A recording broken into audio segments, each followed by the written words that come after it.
Ontem eu falava aqui no de primeira que a expectativa da direção era da chegada do Rames entre quinta e sexta-feira, pega uns dias lá a FIFA e tal e volta, né? Se reapresenta e volta a treinar normalmente enquanto as propostas não chegam, enquanto o São Paulo não tem nenhum direcionamento em relação a isso dos empresários, né? Do Jorge Mendes, no caso, que é empresário do Rames Rodrigues.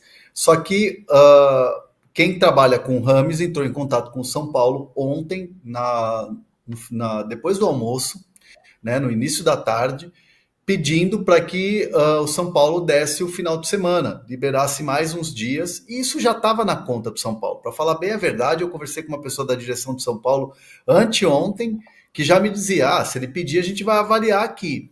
E aí o pedido foi porque ele quer comemorar o aniversário, que já aconteceu, né? Ele estava no meio da decisão da Copa América, quando ele completou mais um ano de vida, 33 anos, e aí ele quer fazer uma festa, tá lá na Colômbia, voltou, tá com, né, com os familiares, com a filha, aquela coisa toda. E aí o São Paulo viu como um pedido justo, né? Um pedido, né, comemorar aniversário, algo que, né, envolve toda uma questão familiar. O Rames não está sendo assim. Eu vi muito torcedor do São Paulo ontem bravo com isso, falando que o Rames tá tirando onda da cara do São Paulo, aquela coisa toda. Mas assim, vamos combinar, né? O Rames não tá jogando. O Rames não é peça fundamental. Gente, o Rames da Colômbia não é o Rames do São Paulo. Então, assim, que diferença faz o cara comemorar o aniversário junto da família dele e voltar e se representar? Então, assim, na cabeça da direção, a direção quer que venha logo uma proposta. Não quer o Rames aqui para o Rames se apresentar, estar bem fisicamente, jogar, porque não tem lugar para ele no time. A gente já falou sobre isso aqui, né? Quem sai para entrar o Rames Rodrigues? Né? Então, o São Paulo liberou, falou justo, né? Vá lá, comemora o seu aniversário, depois você volta. Enquanto isso, os empresários estão trabalhando nessa questão das propostas e pelo que eu conversei ontem, antes do Rames voltar, que isso vai ser na semana que vem, pode ser que aconteça alguma novidade. Então, a qualquer momento pode chegar o Jorge Mendes, ligar para o Casares e falar, olha, tem uma proposta assim, assim, assim, vamos negociar aqui ou vamos negociar lá? Então, isso vai acontecer, né? Pelo menos a expectativa do São Paulo hoje é que aconteça isso agora.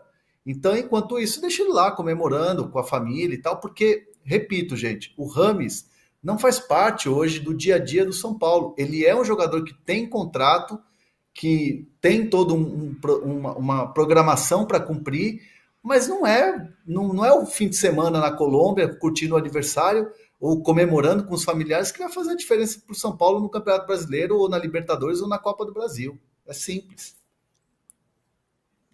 E aí, PVC, Rames liberado? Eu acho que o Coelho tem razão. Ele pode fazer a festa.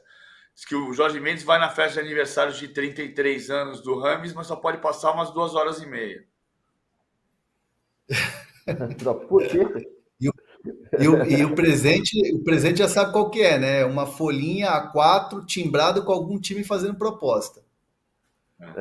Mas esse aí é o presente que agrada ao Rames e agrada ao São Paulo. Acho que o vinhozinho do São Paulo está na adega ali, esperando para ser aberto na hora que chegar a tão esperada proposta, né? O pessoal tá louco para comemorar a proposta pelo Rames. Essa é a pegada, né, PVC? Eu tô brincando com a história da festa de 33 anos, tem que ver quanto tempo vai durar, né? 33 anos eu não posso ficar na festa, não. Posso ficar umas 3 horas, no máximo. Sabe como é que é a festa do Rames? Vai saber como é que é a festa do Rames quanto tempo dura. Aí ele pode se apresentar na segunda-feira, beleza. O aniversário dele foi dia 12. Que dia é hoje? 17? Já faz uns 5 dias. Não, o Rames vai.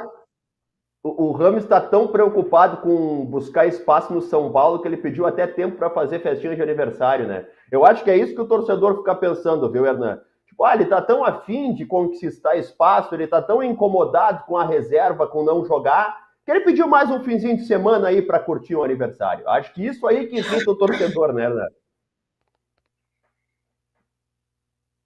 Mutou. Mutou. Ele já teve a chance dele, né? Irrita o torcedor porque ele já teve a chance dele. né? Ele volta atrás numa decisão de não ir com o grupo, e que foi, assim, para mim, uma falta de respeito, não sei para vocês, não ir, sendo que foi todo mundo. Até o pessoal da cozinha foi para BH para comemorar o título, né? No caso, o título que foi conquistado, e ele pediu para não ir, falou que não ia. Então, assim, aí ele volta atrás, aí não desempenha, e aí, de repente, o cara é um monstro, melhor jogador da Copa América, cara da Colômbia, 10 e a faixa. Então, assim, parece que... sabe aquela pessoa que vive uma vida dupla? O Rames Rodrigues vive uma vida dupla, a vida dele no São Paulo e a vida dele na seleção da Colômbia. Então, fazer o quê, né? Não tem o que fazer. Tchau e bênção. Agora, o São Paulo não está sentindo tanta falta do Rames Rodrigues assim, porque o Rames do São Paulo não é o Rames da Colômbia, como o Hernan acabou de dizer. Mas sente falta do Luiz Gustavo, que é ausência nessa partida. PVC, como é que o São Paulo vai fazer para contornar a ausência do Luiz Gustavo contra o Grêmio hoje, hein? Vai ser o Bobadilha, né? Deve ser o Bobadilha.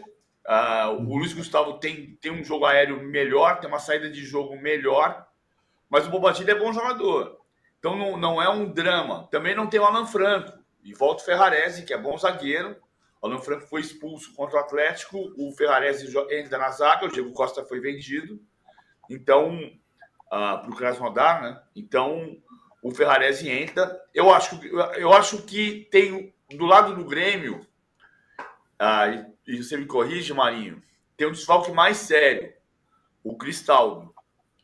O Cristaldo vinha sendo, para mim, em muitos momentos, o melhor jogador do Grêmio.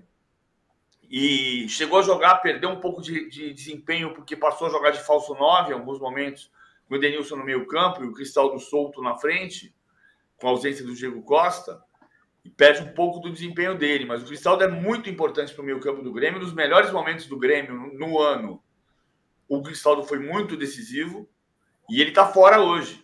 Então, são duas maneiras de substituir o Luiz Gustavo. Uma é o Bobadilha. A segunda é não ter a quem marcar, porque o Cristaldo não vai... O Soteldo vai jogar vai jogar o Soteldo e vai jogar o Gustavo Nunes. Ele vai fazer dois homens soltos na frente. Não vai ter um meia de criação que o Luiz Gustavo marcaria se estivesse no jogo. O Cristaldo, ele é um jogador que tem importância na articulação e também na conclusão de jogadas do Grêmio, né? Ele é um cara que aparece muito bem na área, tem um chute muito importante de fora da área também. Certamente vai ser uma ausência importante. Agora, Hernan, ontem a gente falava, ou anteontem, sobre o mercado do São Paulo, as dificuldades de contratar. O São Paulo, quando perde algumas peças, quando tem ausências como tem contra o Grêmio agora, ele se ressente ainda mais do mercado? Ele se coloca ainda mais pressionado para reforçar o grupo do Zubeldia? Não é a palavra, acho que se sentir pressionado, acho que não. Acho que essa pressão por reforços, ela vem muito mais de fora para dentro do que de dentro para fora no CT, né? O departamento de futebol trabalha todos os dias na busca por reforços, mas a questão financeira emperra qualquer movimento mais ousado, né? O movimento do Alexandre seria um movimento mais ousado, mas nós estamos falando de um jogador que viria para você pagando luvas, né, que é a premiação por assinatura de contrato, e mais o salário. E aí você pode diluir essa luva no contrato, pagar mais a partir do segundo ano de contrato, pagar menos agora, como São Paulo tem feito, né? As engenharias financeiras aí para trazer Rames e Lucas foram mais ou menos nesse sentido. Paga-se menos, depois vai aumentando esse valor. Tanto que hoje as luvas que o São Paulo deve para o Rames está batendo 10 milhões de reais. Né? E o São Paulo já fez um acordo com o Jorge Mendes para pagar isso parcelado, o Rames nunca reclamou. Então o São Paulo tem essa visão de que a contratação tem que ser ou jogador livre no mercado, ou jogador um pouco mais barato, não vai fazer um grande investimento. Por exemplo, São Paulo não vai fazer um movimento que fez, por exemplo, o que está fazendo o Flamengo tentando tirar o Claudinho do Zenit. Né? Isso é um movimento que o São Paulo não tem dinheiro. São Paulo não tem grana para fazer um investimento como fez, por exemplo, com o Maurício, tirando do Internacional e pagando 9 milhões de euros. Então, o São Paulo não tem. Então, o São Paulo fica a pé no mercado, fica de mãos atadas, dependendo de oportunidades. Quais são as oportunidades? Um cara livre que queira vir, é o Alexandre. Um Thiago Mendes que quer muito vir, e aí você paga um valor que está dentro do orçamento. Pagar 1 milhão de euros para o São Paulo, como fez a proposta para o Al Rayyan, 1 milhão e 200, né, melhor dizendo, para o Al Rayyan para tirar o Thiago Mendes, é algo que está dentro do orçamento. E esse valor, detalhe, é parcelado, né? Eu falei aqui do Gabriel Neves que foi vendido para o Estudiantes. A dívida toda do Gabriel Neves é com o empresário que tirou ele do Nacional. E o São Paulo está pagando em 48 vezes. Atenção, eu não estou maluco. 48 vezes está pagando o Gabriel Neves e vai continuar pagando. Então o carnê ainda está dessa grossura.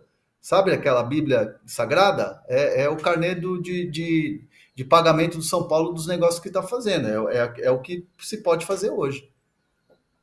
Agora, PVC, a gente falava do Cristaldo, que é um bom gancho para falar do Grêmio. O Cristaldo está lesionado e ainda tem sondagens de clubes da Europa e dos Estados Unidos.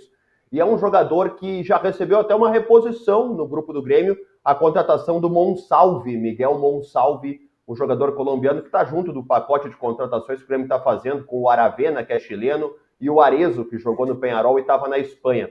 O Grêmio, adversário do São Paulo hoje, PVC, ele vive uma situação muito difícil, né? A pressão, a zona de rebaixamento, resultados complicados, Renato Gaúcho podendo até perder o emprego. O que dá para se esperar desse Grêmio que encara o São Paulo hoje? Ele vai conseguir impor ao São Paulo muitas dificuldades no Morumbi? Eu acho que o Grêmio está na hora de voltar a jogar bem.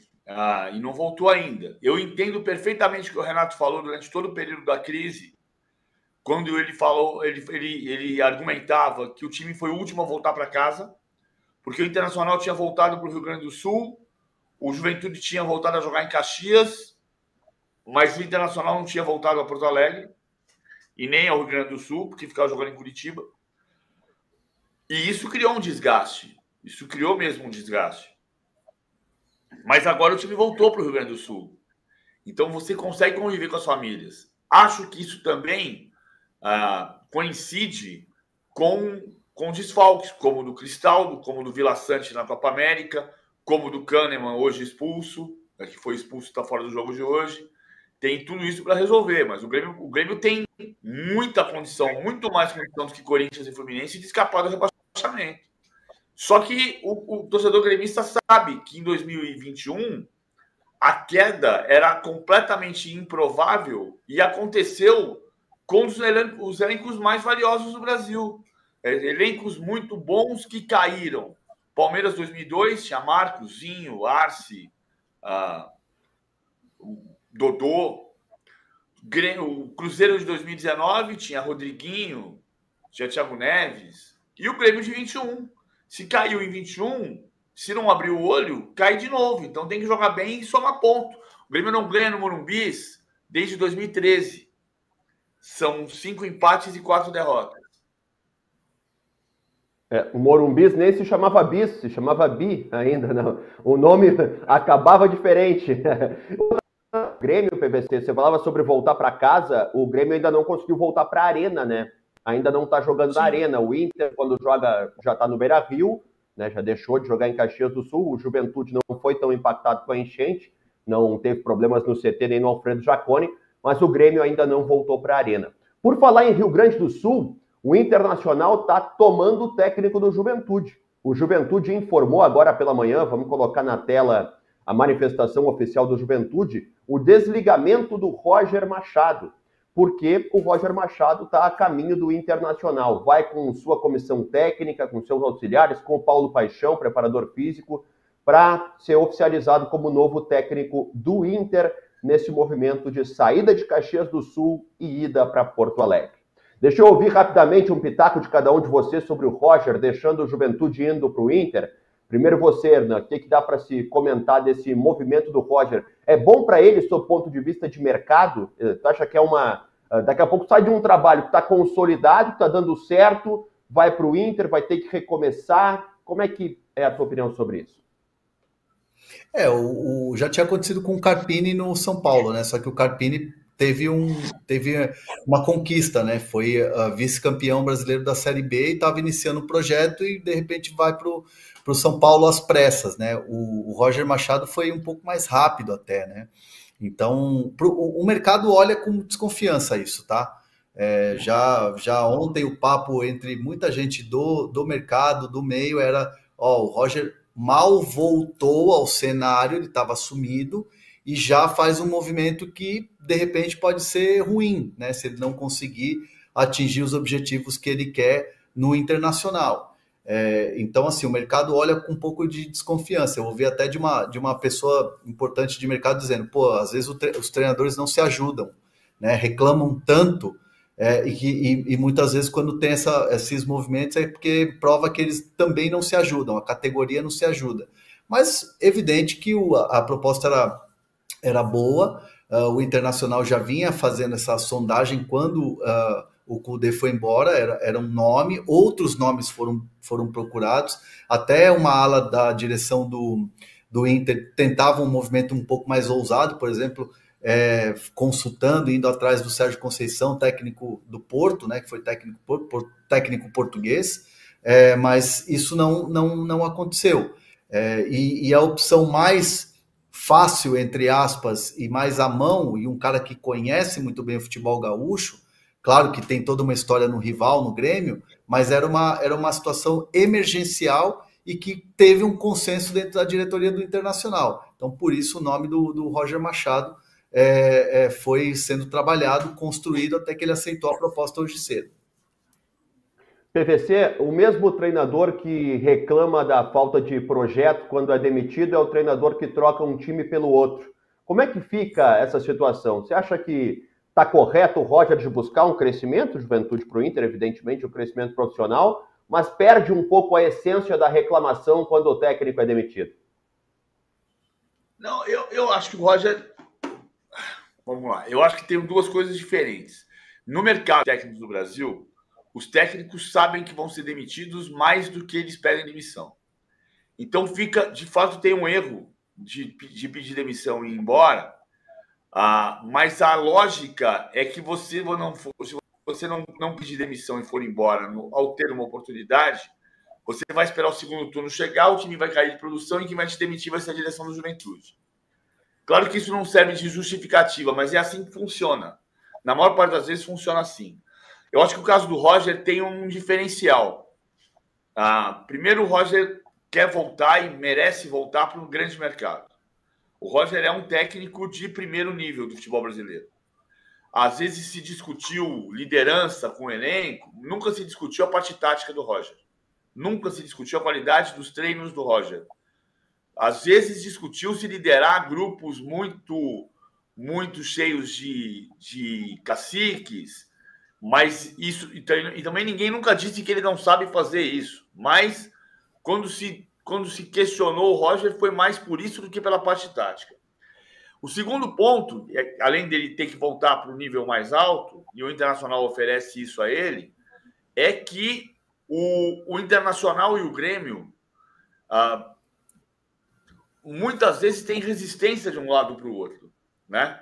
Então, por exemplo, o Tite, quando foi para o Internacional, teve muita briga para o Fernando Carvalho conseguir comprovar, dizer para a torcida e para o conselho que o Tite podia ser o técnico ideal para o Internacional. E o Tite foi para o Internacional e foi campeão no Internacional. O Roger não teve essa resistência. Até canais de YouTube no Rio Grande do Sul estão ligados ao Internacional, estão defendendo a presença do Roger. E se ele não for agora, essa resistência vai voltar.